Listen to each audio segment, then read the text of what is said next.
ایک شخص زندگی موت کی جنگ لڑ رہا تھا اور اس کے 4 بیٹے تھے. جو سب سے چھوٹا بیٹا تھا اس نے اپنے دوسرے 3 بھائیوں کو جمع کیا اور ایک عجیب سا فیصلہ ان لوگوں کے سامنے رکھا. کہا دیکھو والد بیماری سے جنگ لڑ رہے ہیں اور انہیں خدمت کی ضرورت ہے.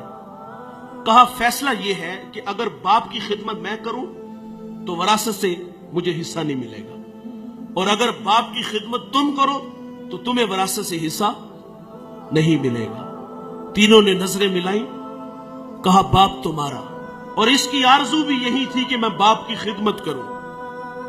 میرے آقا فرماتے اس نے اتنی خدمت کی جب والد دنیا سے جانے لگا.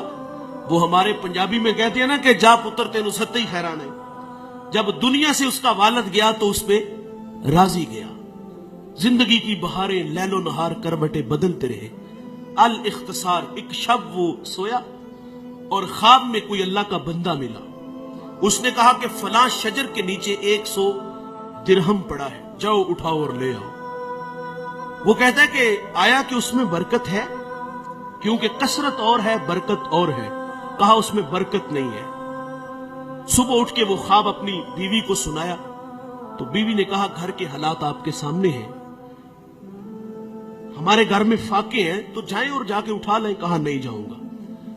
وہ فرماتے میں دوسرے دن پھر سویا تو مجھے وہی بزرگ ملے. کہا بیٹے وہاں 10 درہم پڑے ہیں. کہا برکت ہے؟ کہا برکت نہیں ہے. تیسرے دن پھر ملے. کہا وہاں 1 درہم پڑا ہے. کہا برکت ہے؟ کہا ہاں اس میں برکت ہے. گئے اور وہاں 1 درہم پڑا تھا، اٹھایا اور بازار چلے گئے. اور وہاں ایک شخص آواز دے رہا تھا 1 درہم میں 2 مچھلیاں. کہتے میں نے درہم دیا اور مچھلیاں لے کے گھر آ گیا اور ان کے پیٹ چاک کیے اور دونوں سے ایک قیمتی موتی نکلا. وہ موتی لے کے بازار گیا، سنار کو دکھایا تو اس نے کہا پورے بازار میں اس کی قیمت کوئی نہیں دے سکتا. بھلا زمانہ تھا، آج تو دھا لگا لیتے ہیں نا. کہا پورے بازار میں اس کی کوئی قیمت نہیں دے سکتا. یہ بات سے وقت تک پہنچی. اس نے جواہری بلائے اور کہا اس موتی کی قیمت لگاؤ. سنو دوستو، اس موتی کی قیمت 1000 درہم، 10,000 درہم، 1,00,000 درہم نہیں. اس ایک موتی کی قیمت 30 خچر. ان پہ جتنا سونا لاد لیا جائے اس ایک موتی کی قیمت طے پاتی ہے. وہ گھر لے گیا. بادشاہ نے پھر طلب کیا تیرے پاس کوئی اور اس طرح کا موتی ہے؟ کہا ہاں ہے. کہا بیچتے ہو؟ کہا ہاں بیچتا ہوں. قیمت کیا لوگے؟ کہا اب ڈبل لوں گا. پہلے ریٹ تمہاری مرضی کا تھا، اب میری مرضی کا. کہا ڈبل لوں گا. اس نے پھر 60 خچر ان پہ سونا لاد کے اس کو دے دیا. اس شہر کا بادشاہ کے بعد سب سے امیر آدمی وہ بنا. کون؟ جس نے بوڑھے باپ کی خدمت کی. جس نے باپ کی خدمت کی وہ اس شہر کا امیر شخص بنا. اور دوستو دولت ہی سب کچھ نہیں، ماں باپ بہت بڑی دولت ہے. جب وراثت تقسیم ہوتی ہے نا تو بھائی کوئی کہتا ہے وہ کارنر والا پلاٹ میرا، فلاں فیکٹری تیری.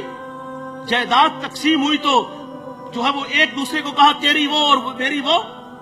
اور جب بوڑھے ماں باپ کی باری آتی ہے تو اس وقت تماشا دیکھنے والا ہوتا ہے. وہاں ہر بیٹے کی آرزو یہ ہوتی ہے کہ یار یہ باپ دوسرے بھائی کے کھاتے میں چلا جائے نا تو میں تھوڑا سا آسودہ ہو جاؤں گا. اب کوئی کہتا ہے 1 مہینہ تم میرا ذرا نکالو نا، میرے تو بچے چھوٹے چھوٹے ہیں، میرے خرچے زیادہ ہیں. اور بچپن میں وہ 500 کی دہاڑی لگاتا تھا اور اس کے 5 بھائی تھے تم. اس نے ایسا تو نہیں کیا کہ تمہیں دارالامان میں چھوڑ آیا ہو. ایسا تو نہیں ہوا کہ کسی کے آگے تمہیں بیچ آیا ہو. وہ 8 سے 18 گھنٹے کام کرتا رہا ہمارے لیے. اور آج وراثت تقسیم ہوئی تو کہا باپ تیرا، ماں تیری، تیرا کچھ نہیں لگتا. وہ میرا ایک دوست ہے، وہ کہتا ہے میری ماں زندگی موت کی جنگ لڑ رہی تھی اور زندگی کی بازی ہار گئی. میں ماں کو لے کے گھر آیا تو 4 پائی اٹھا کے میں لاشا گھر صحن میں لے کے کھڑا ہوا. میری تو کائنات اجڑ گئی. تو کہتا ہے میرے بڑے بھائی نے مجھے فون کیا، باہر جو ایمبولینس والا ہے اس کو فارغ اور اس کو کرایہ اس کا دو. وہ کہتا اس کی ماں نہیں لگتی تھی.